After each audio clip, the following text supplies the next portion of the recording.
El Salvador began the year with President Nayib Bukele paying off the country's $800 million maturing bond issue, despite what he says was strong criticism from legacy international news outlets doubting El Salvador's ability to pay because of their Bitcoin bet.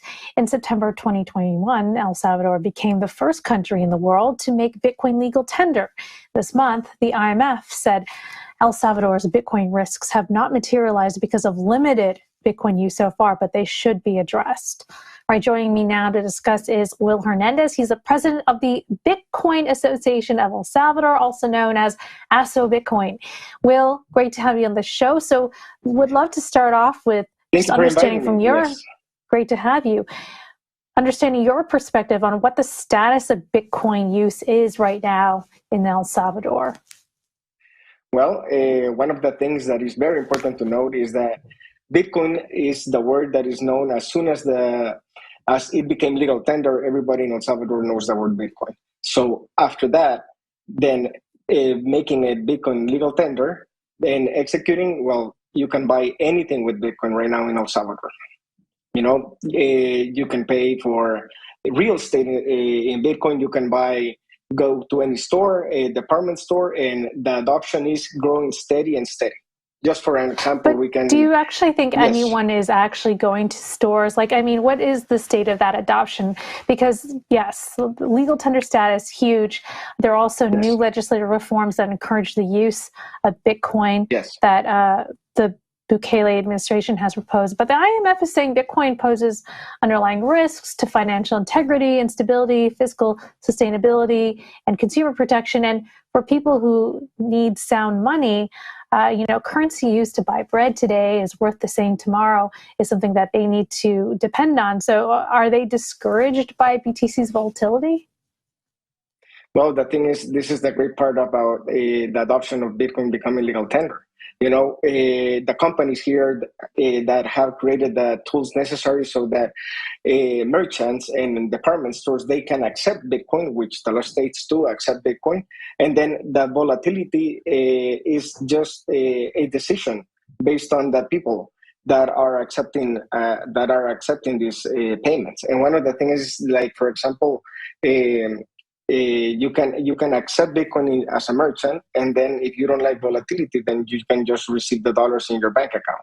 And these companies are providing these tools, and this is creating Bitcoin adoption. Major department stores are having this. For example, you can go into PriceSmart, you can go into Walmart, and you can pay in Bitcoin. What percentage of the population do you think is actually using Bitcoin as legal tender? Because the IMF was saying, it's still limited in use.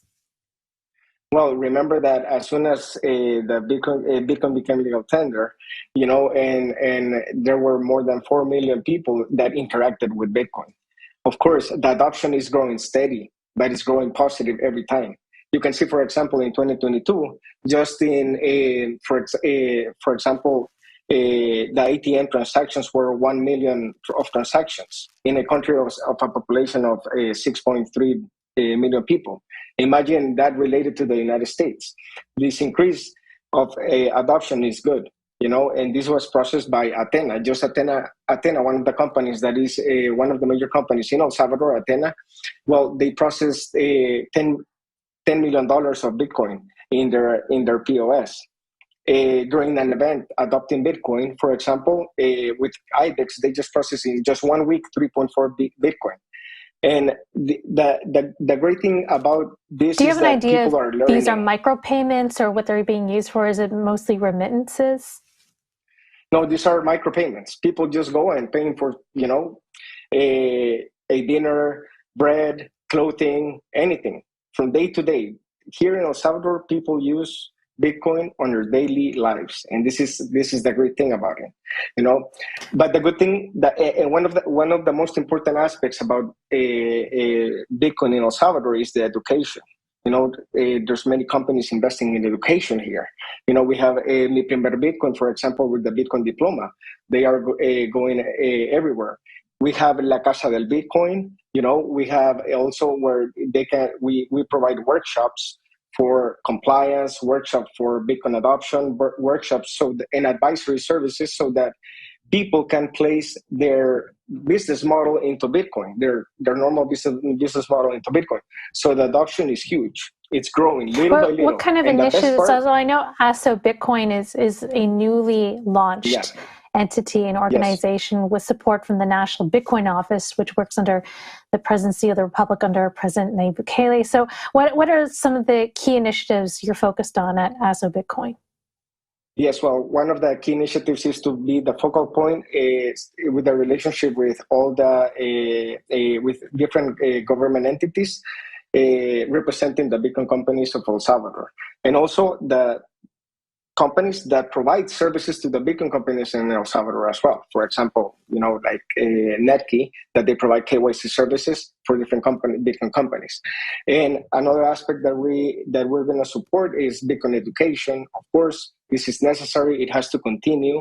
And also, we will create initiatives to work around the adoption of Bitcoin. This is something that is very important. Yes. Last week, CoinDesk had reported on El Salvador's plans to open a Bitcoin embassy in Texas. Yes.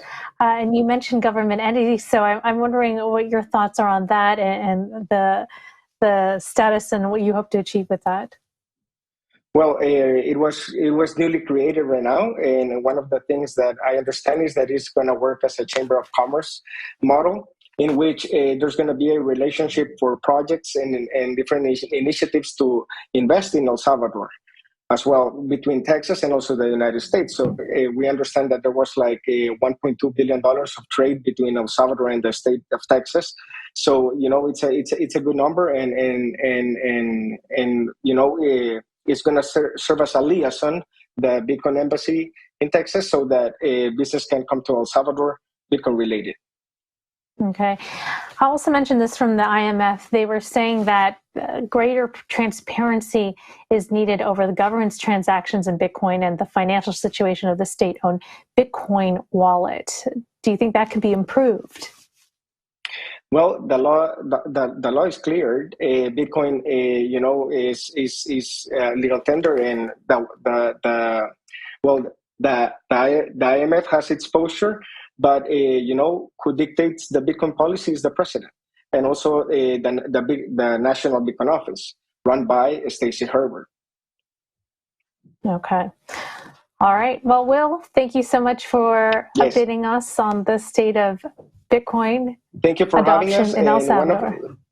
And one of the things that are very important that people can join from outside also to the association at asobitcoin.org. And they can go ahead, and we provide the soft landing for Bitcoin companies or any other company in Bitcoin that would like to set shop in El Salvador. All right. El Salvador is open for business. That was Asobitcoin founder, president, Will Hernandez.